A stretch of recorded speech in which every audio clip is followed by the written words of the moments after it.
The morning sun rose over the city, painting the sky with soft gold and gray.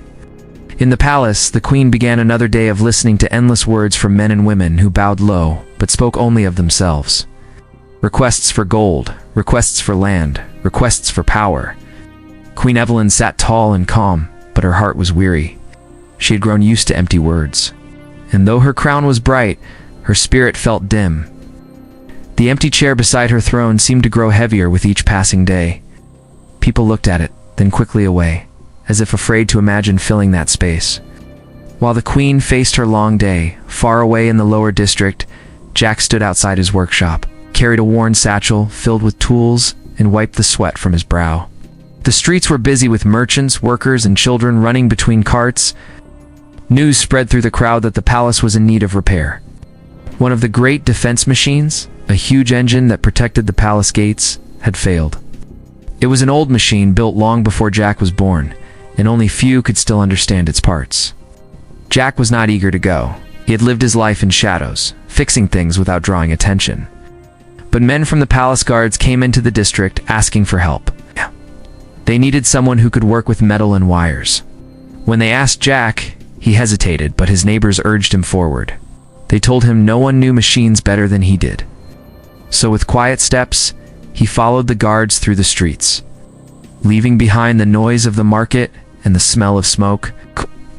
When Jack reached the palace gates, he paused to look up at the tall walls and the shining towers. He had never been so close before. The palace seemed like another world, far above the life he knew. The guards led him inside, past endless halls filled with carvings and gold. The sound of his boots echoed, and he felt the eyes of nobles and servants following him. He kept his head down, holding tight to his satchel. They brought him to the broken defense engine. It stood tall in the shadows of the palace wall, its gears locked and its pipes silent. Jack set to work at once, his hands steady, though his heart raced. He forgot about the nobles who watched him, forgot about the grand halls. He saw only the machine before him, and his mind began to solve its secrets. With each turn of a wrench, with each spark of metal, the engine began to live again. While he worked, whispers traveled through the palace. Who was this man in plain clothes, covered in grease, who dared to touch the machines of the Queen's Hall? Some laughed, some frowned, and some warned he would fail. But he did not. Within hours, the machine roared back to life, its gears turning strong once more. The guards clapped him on the back, and some nobles stared in surprise. Jack simply wiped his hands and closed his satchel. He asked for no reward, no praise. He had done what needed to be done. It was then that he was told the Queen herself wished to see him. Jack's heart sank. He had never spoken to anyone of such power, yet he could not refuse. The guards led him through a wide corridor into the great hall. The air was colder here, the walls higher, the light sharper. At the far end he saw her. Queen Evelyn, crowned and cloaked, seated on her throne with the empty chair beside her, eyes steady and clear, followed him as he walked closer. Jack bowed, though not with the grace of the nobles. His bow was simple, rough, but honest. He waited for her to speak. But the Queen said nothing at first. She only studied him. In the silence, Jack felt his breath catch. He was a mechanic, a man of tools and wires, standing before the ruler of an empire. The hall was filled with whispers, but the Queen lifted her hand, and all sound fell away. Her voice was calm when it came. She thanked him for his work. She asked his name. He gave it softly, and the sound of it seemed to linger in the air. Then she dismissed him, and the guards began to lead him out. But as he turned to go, Jack looked once more at the throne. He saw the chair beside her, empty and waiting. He said nothing, but in his heart, a quiet thought began to grow. A thought that would one day change everything. The day after the repair, the palace hall buzzed with talk. Nobles spoke in low voices about the mechanic who had come from the lower district and fixed what their own men could not. Some dismissed him as a simple worker who had been lucky. Others whispered that the Queen herself had noticed him. And though none would say it aloud, many glanced at the empty chair beside her throne and wondered if fate had shifted. Jack returned to his small workshop, thinking his part in the palace was finished. He cleaned his tools, wiped the grease from his clothes, and sat by the window as the sun went down. The city was loud outside, but his mind was quiet. Yet he could not forget the sight of the throne.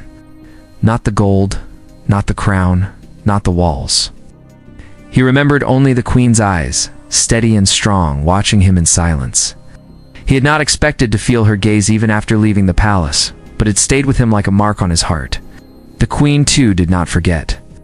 Evelyn had looked at many faces in her hall, but most blurred together, masks of the same hunger and pride. The mechanic was different. He had not begged for favor, had not looked at her crown with longing. He had done his work and asked for nothing. That night, as she sat alone in her private chamber, she thought of the man who had bowed clumsily, spoken softly, and walked away without lifting his eyes to the weight of her throne. Days passed, and the palace continued its rhythm of ceremonies and speeches, but the memory of the mechanic did not fade. Then came a day when the queen held a great council. The hall was crowded with nobles, their voices rising and falling like waves. Arguments filled the air, each man and woman speaking louder than the last, each certain of their own wisdom. Evelyn listened, but her mind drifted. She thought again of how the mechanic had worked in silence, how he had found answers not in words, but in steady hands. As the debate dragged on, the queen grew weary. Her eyes moved across the hall, and once again fell on the empty chair. It had been empty for so long, it had become part of her throne. But today, for the first time, she imagined it filled. Not with a noble, not with a warrior, not with someone who sought power. She imagined the mechanic sitting there as calmly as he had stood by the broken machine. The thought was strange, even daring, yet it brought her a quiet comfort. That same week, Jack was summoned once more. Another machine within the palace walls had failed, and again the guards came to fetch him. When he entered the hall, the whispers returned. The nobles frowned and muttered about the plain man with calloused hands who dirtied the polished floors.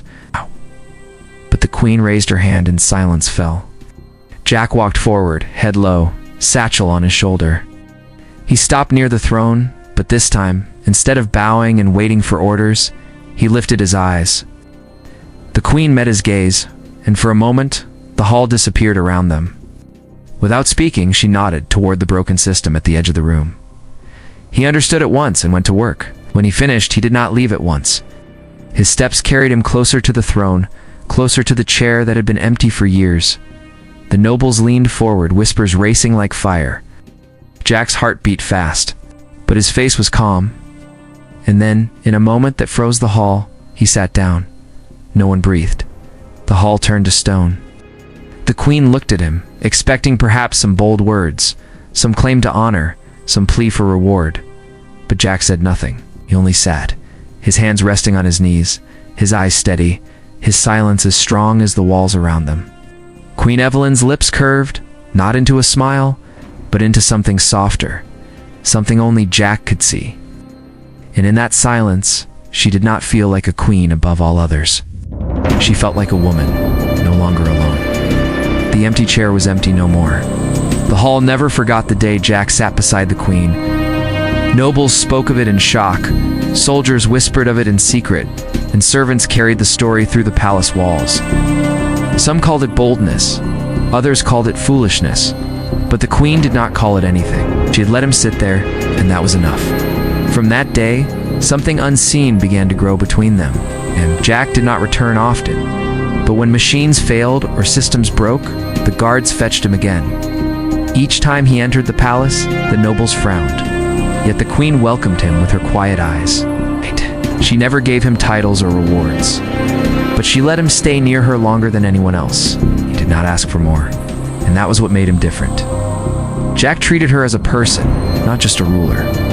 When he worked, he spoke little, but when he did, his words were plain and true. He never tried to flatter her, never tried to win her favor with sweet lines. He spoke of machines, of simple truths, of what was broken and what could be fixed. Evelyn found in him a strange comfort, for his silence carried more honesty than the endless voices of her court. One evening, after a long council, she called for him again. He had just repaired one of the palace gates, and his clothes were still marked with grease. When he entered the private chamber, she was alone, without crown or cloak, only a woman at a table lit by candles. She looked at him not as a queen, but as Evelyn. For a while, neither spoke. Then she asked if he ever grew tired of fixing what others had broken. Jack thought for a moment and answered that fixing was not a burden. It was simply what he knew how to do. He told her that people, like machines, often broke, but if someone cared enough, they could be mended. His words were plain, but they struck her deeply. Their bond grew quietly. Servants noticed she spoke less to nobles and more to the mechanic. Soldiers noticed she stood taller when he was near, yet Jack remained unchanged, went back to his workshop after every task, living simply, without boasting of his closeness to her. He told no one in the lower districts of the chair he had sat in. To him, it was not about power or pride. It was simply where he belonged when he was needed. Still, the whispers grew louder. Nobles plotted, saying a man from the streets should not be so near the throne. Some feared he would gain influence. Others feared he would shame them by his simplicity. But the queen did not listen.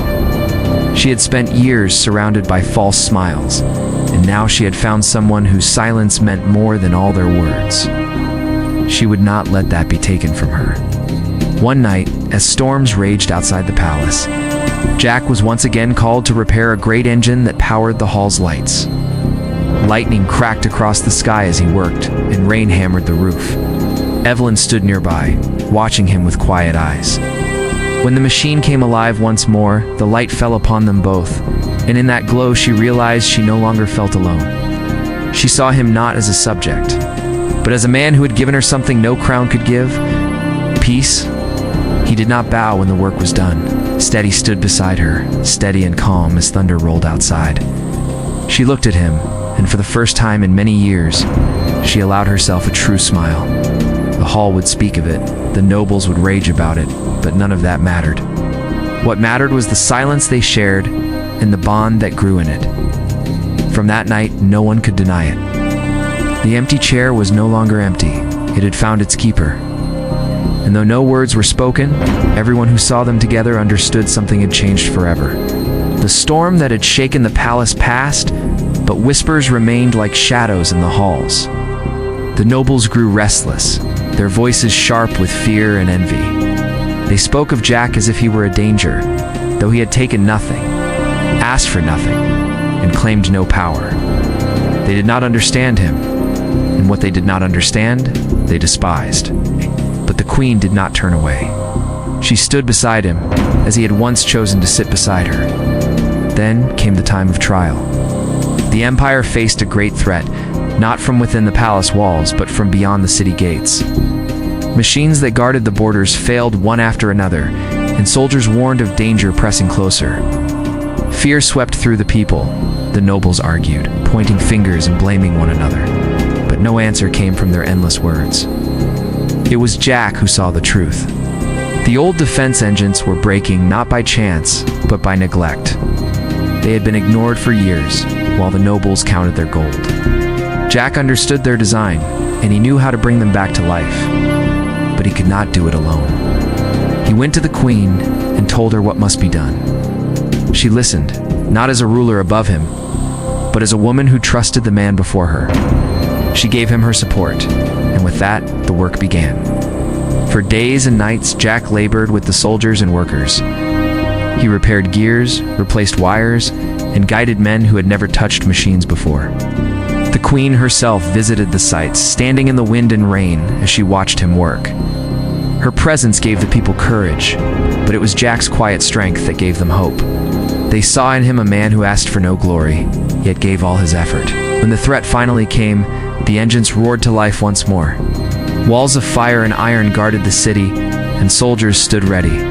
The nobles hid in their chambers, but the queen stood at the gates, and Jack stood beside her. Together they faced the storm, and together they endured it. The enemy was driven back, not only by the power of machines, but by the strength of hearts united. When the danger passed, the people spoke of the queen's courage. They also spoke of the mechanic who had never left her side. His name spread through the streets, not as a hero who sought reward, but as a man whose silence spoke louder than any noble's speech. Mothers told their children of him, and workers lifted their heads with pride, knowing one of their own had sat where no noble dared. In the hall,